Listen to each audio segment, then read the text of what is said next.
contemporáneo que nos ha abierto las puertas cada vez que hemos acudido y creo que vamos a seguir trabajando de la misma manera. Bueno, en esta ocasión empezamos con la presentación de un libro, la presentación del libro del maestro Manuel Vildósola, compañero de la escuela y maestro de ustedes, de muchos de ustedes, que ha trabajado incesantemente en darnos nuevas referencias bibliográficas para nuestros trabajos de investigación.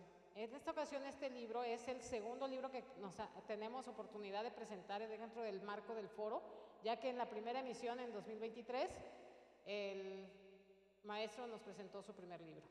Así que ahora nos acompaña con un segundo libro y nos acompaña también el maestro Manuel, los dos Manueles, ¿verdad?, para darnos a conocer algunos pormenores de sus libros.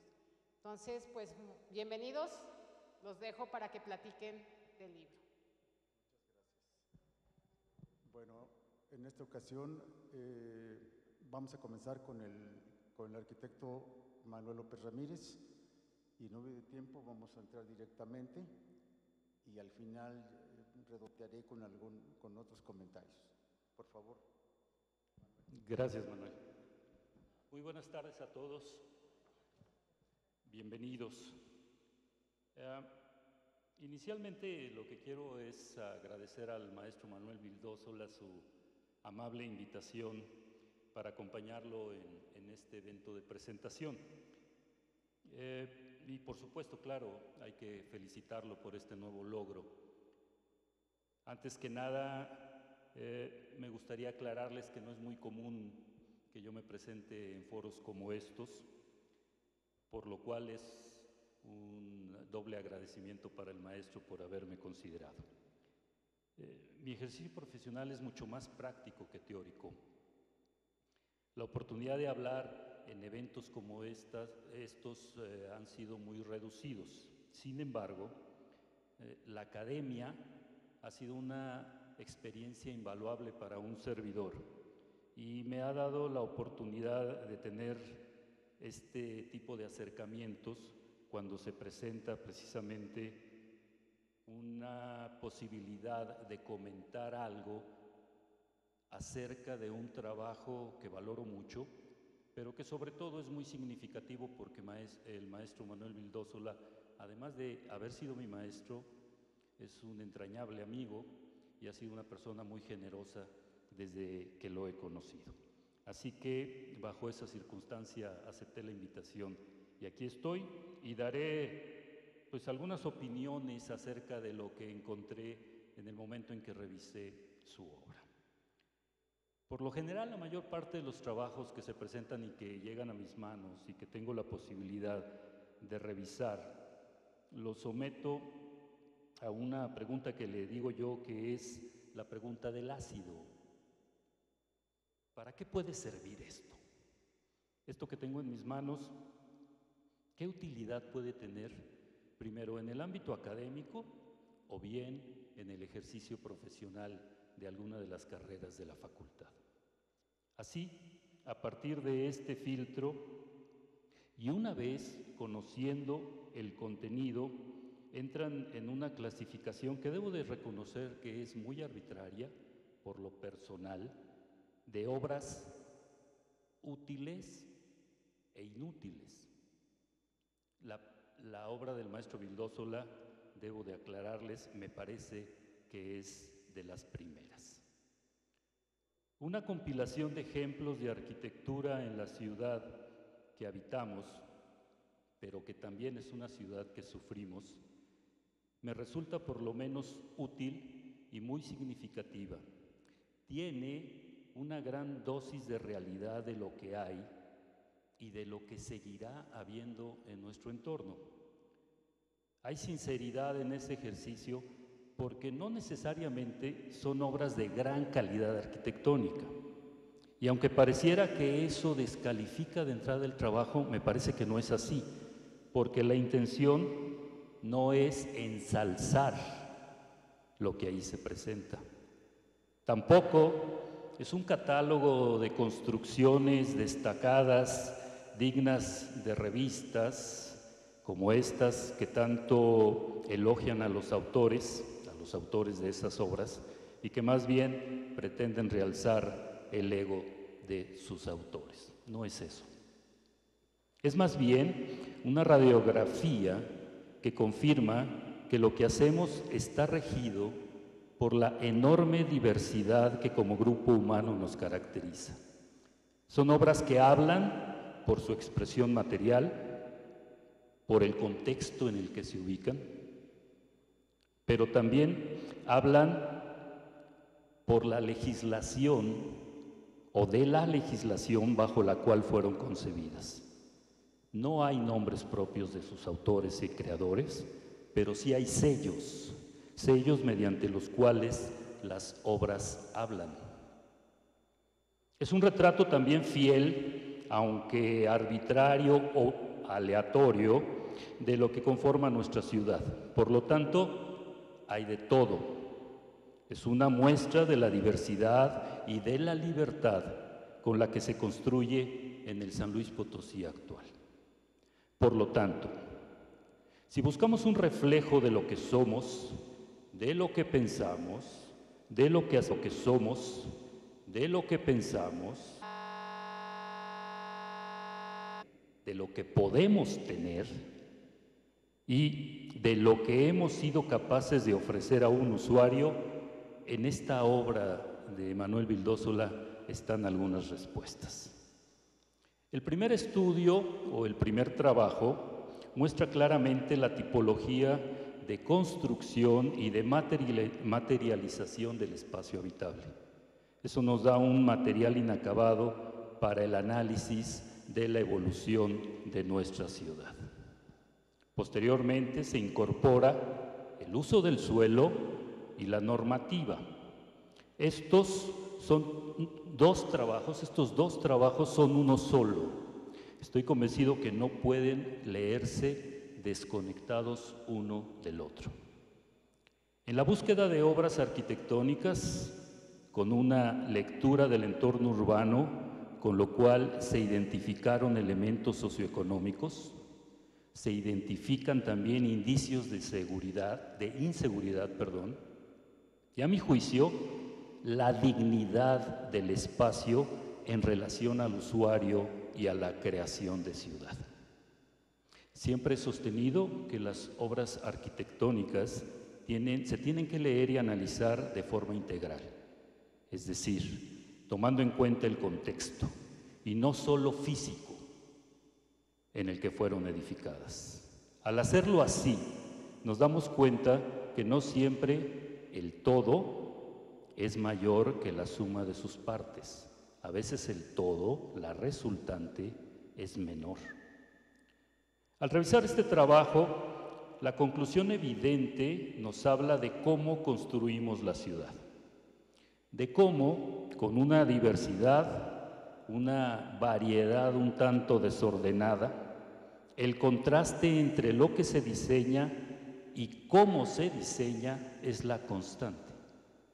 Nos da elementos de juicio en relación a la enorme variedad conceptual con la que trabajamos en el diseño arquitectónico.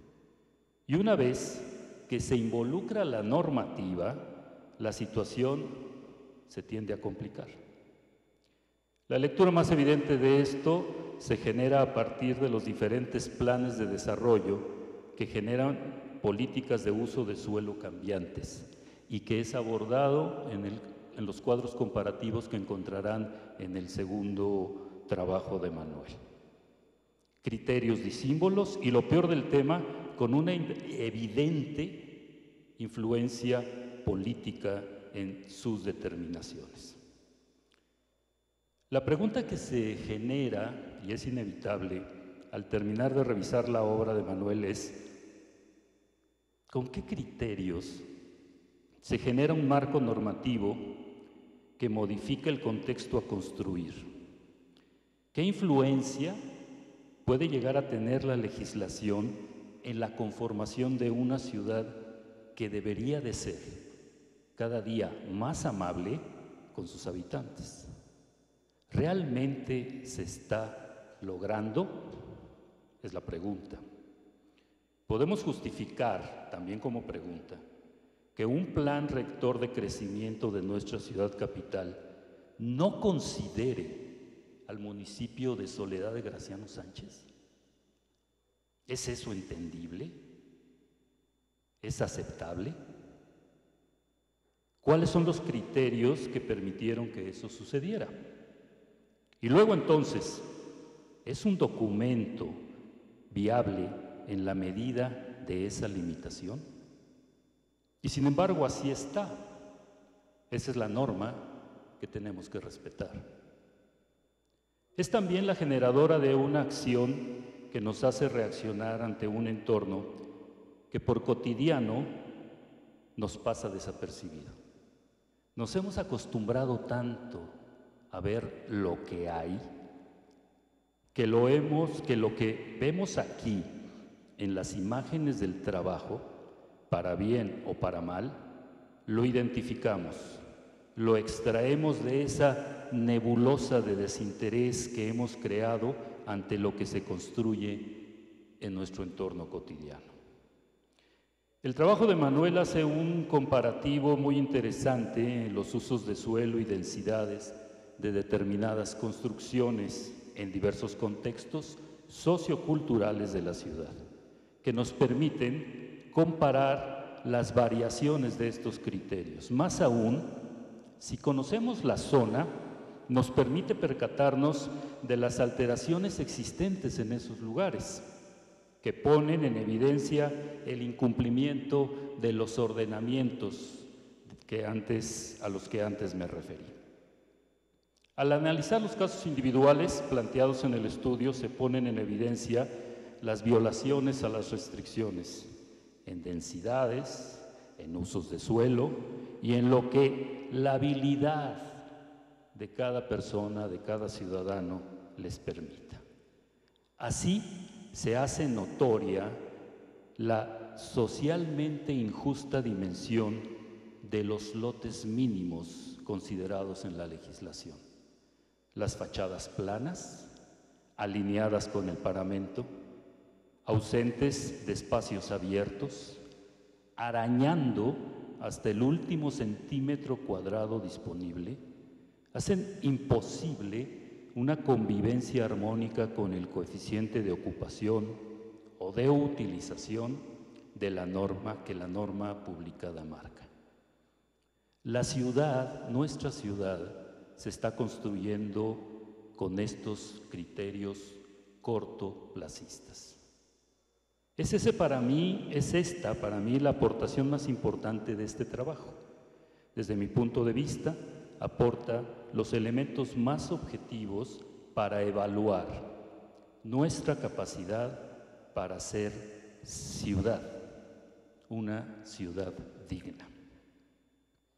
No quiero dejar pasar la oportunidad para referirme un poquito más específicamente al trabajo del maestro Vildósola. Era solo cuestión de tiempo para que Manuel se embarcara en un trabajo como estos. Lo que observamos en esta obra no es más que la materialización del interés académico mostrado por él desde hace muchísimos años. Muchos, no muchísimos. El incursionar en la ciudad, en sus áreas construidas, en sus relaciones físicas, estéticas, sociales, ha sido motivo de muchas pláticas en el taller de síntesis que compartimos. Año tras año, semestre tras semestre, Manuel Vildósola ha insistido a través de diversas temáticas en el taller en la importancia de ver la ciudad, de entender qué sucede en ella, de llegar a conclusiones que permitan fijar posturas entre los alumnos que tiendan a mejorar el espacio urbano y habitable de una ciudad. Siempre se ha preocupado por entender este tema y por enseñarlo a sus alumnos. Ha sido muy insistente en reiterar que los alumnos de la carrera de arquitectura tienen pocas aproximaciones a trabajos que los enfrenten a la problemática del entramado urbano. No es fácil enfrentar un problema de diseño arquitectónico insertados en un contexto como el que se analiza en esta obra. Y ese ha sido uno de los aciertos de Manuel, me parece, en este trabajo. Creo entonces que este tipo de aportaciones son las que deberíamos generar quienes nos hemos involucrado en la cátedra de nuestra profesión. Es por tanto esto una autocrítica para quienes no lo hemos hecho y es un reconocimiento profundo hacia el trabajo de Manuel, en la congruencia del maestro que lleva su cátedra a una manifestación permanente y que es consultable y que aporta nuevos matices a una discusión no terminada, quizá incluso ni siquiera iniciada con la profundidad de vida. Muchas gracias por su atención.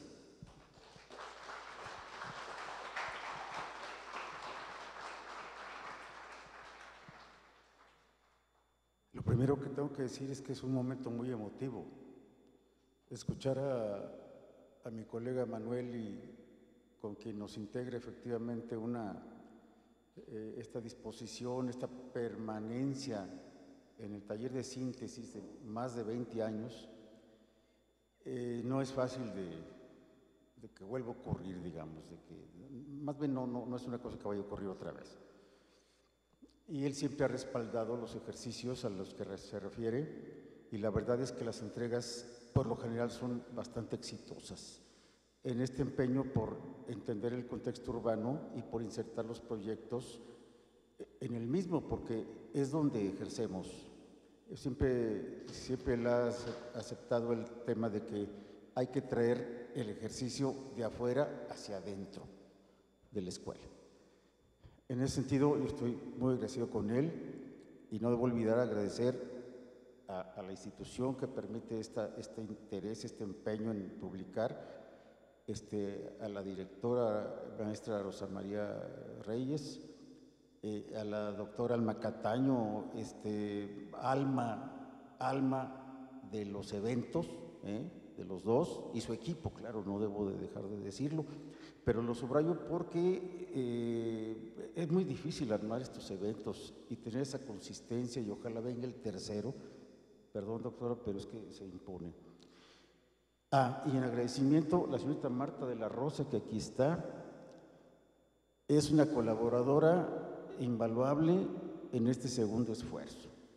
Recuerdo bien una anécdota de hace ya tiempo, porque esta presentación pues, había esperado su momento, como todo, pero hubo un tiempo que le dije, mira, yo voy a proponer esta portada para el trabajo. Ya ahora que las pongan en línea, pues ya la verán, es una portada muy sencilla en la que pongo su nombre y su carrera, y luego pongo mi nombre y pues pongo diseño urbano, ¿no? Porque pues también he estudiado diseño urbano. Y ella me dice, oiga, ¿me puede mandar la foto de esa propuesta que tiene? Si se puede, si no, no. No, claro que puedo, ahí te va la foto. Ese detalle a mí se me quedó muy grave, porque yo creo, yo tampoco llegaría a pensar, ¿y por qué está mi nombre en un libro? Pues porque tú trabajaste ahí. Bueno, dejemos los agradecimientos, pero eso son las cosas que saca uno del alma.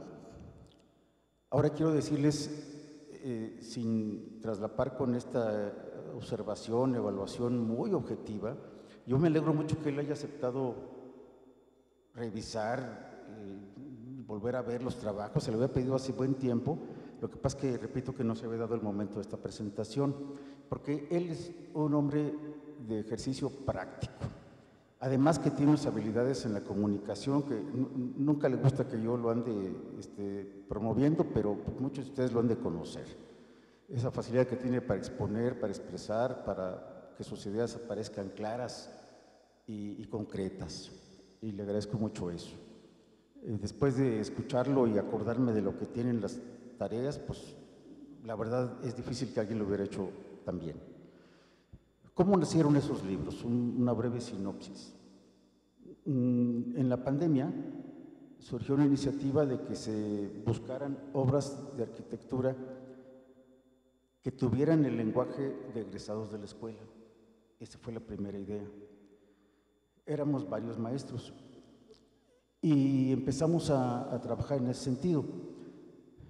Lo que pasa es que había una tendencia a catalogar obras justamente por el tema de la personalidad, de la fama, del ego de los autores, que eso es lo que traen todos los libros y revistas. Esta obra es de tal arquitecto, arquitecta, y esta obra. Y unas fotos espectaculares. Y yo me acuerdo cuando estudiaba que ver fotos de libros con gente parecía que no estaban bien. Tenía que estar solo, tenía que estar... Imagínate este espacio sin gente. Bueno, sí, es un museo, está muy bonito, pero la gente es la vida del espacio. Volviendo al asunto, yo nomás escuchaba las deliberaciones de que ya quiénes elegimos y de qué generaciones y cuántos, y yo me fui por lo libre, que casi nunca lo hago, ¿verdad? No, casi nunca. Y dije, no, vamos a buscar los ejemplos por Street View, que yo antes ni siquiera valoraba el Street View, pero es que no había de otra. No podías mandar gente a las calles, estábamos encerrados. Y yo les dije a los alumnos del servicio, elijan lo que ustedes piensen y después lo revisamos. Efectivamente lo revisaba con una persona que me asistía de nombre Lucía Guerrero, y luego se lo pasábamos a otro colega que era Anuar Casís, y le dije, a ver, tú selecciona lo que creas que deba ir para no predisponer. Y luego dije, a ver, estas obras se van viendo muy bien solas, pero vamos a ver el contexto. No, pues ya no era lo mismo, porque nos enseñamos a diseñar las obras solas y el contexto simplemente no. A lo mejor sí se dice que en el expediente se integre, pero no aplica, no aplica. Y me alegra mucho escuchar sus palabras con mucha diplomacia, pero sí muy claras. O sea, es lo que tenemos por lo que sabemos hacer. Que hay obras más bonitas, pues sí las hay, pero no se buscó eso. Se buscó lo que es el común denominador de una ciudad de clase media, me atrevo a decirlo, ¿eh? Y como descubrí que mencionó Teodoro González de León en una entrevista, dice que las ciudades, aparte de sus bordes, de zonas de muy limitado ingreso, le hace zonas precarias, asentamientos, y las zonas de muy alto ingreso, tenemos esta masa de colonias de clase media con muy limitada capacidad de diseño, más que lo dice de otra manera. Entonces, ese se convirtió en el objetivo principal del primer trabajo.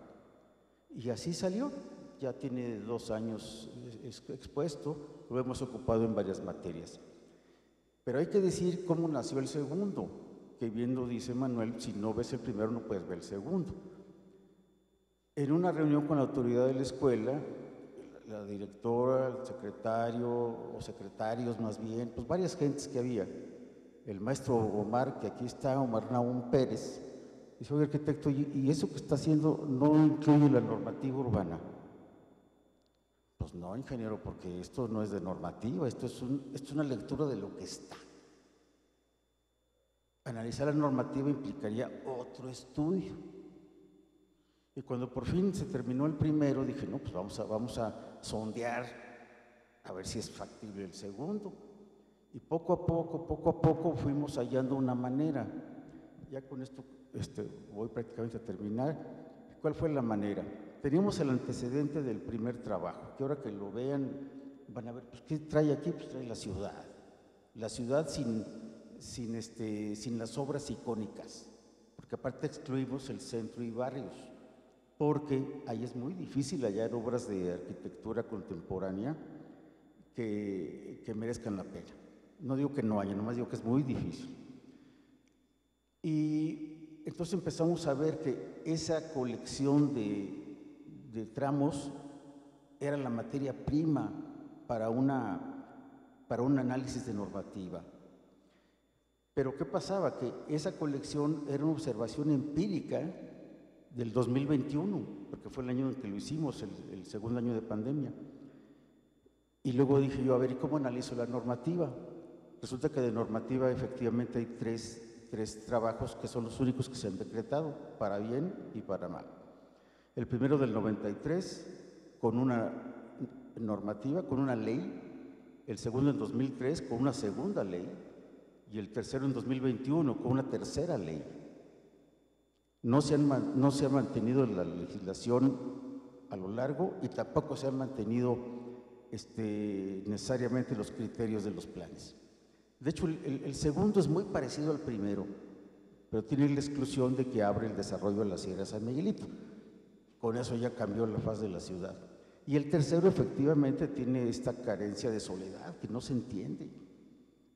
Gracias a Marta de la Rosa, que hizo un empalme de mapas para que se viera que junto a San Luis efectivamente hay un polígono que existe. Queda muy claro con el dibujo que ese polígono era objeto de estudio, porque el plan no lo tiene, o el programa que ahora le quieren llamar.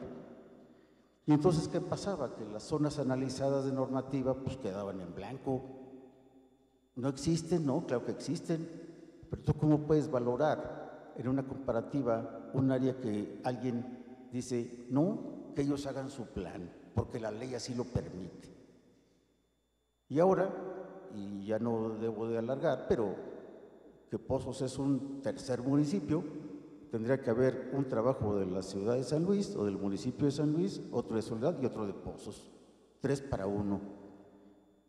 ¿Estamos avanzando o estamos retrocediendo? No está tan difícil contestar esa pregunta.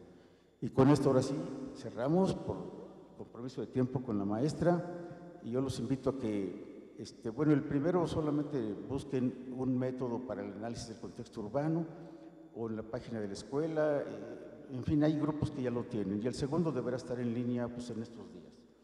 Pues muchas gracias, Alma, de veras, y por su asistencia a ustedes, y para mí, repito, es un momento muy importante y un aliciente para hacer otra cosa, ¿sí? Muchas gracias.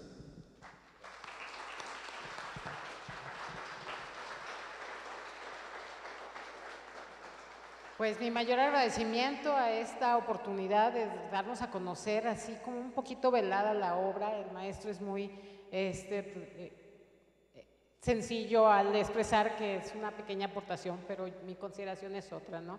La verdad es que el trabajo que el maestro nos entrega en este día lo hace más público.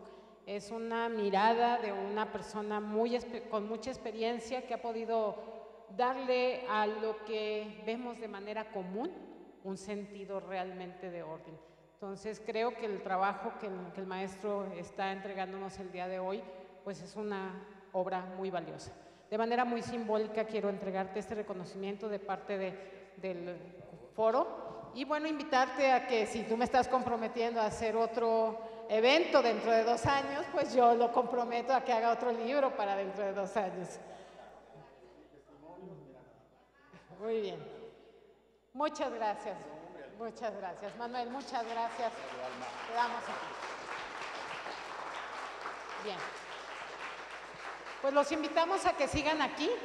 Vamos a dar 1 o 2 minutos en lo que nos organizamos para los ponentes. Les pedimos que los ponentes que están en la mesa de espacio público se acerquen a la doctora Ruth Verónica, que ella es la moderadora de esta mesa, para que puedan ir consiguiendo. Ella es la moderadora de esta mesa, para que puedan ir consiguiendo su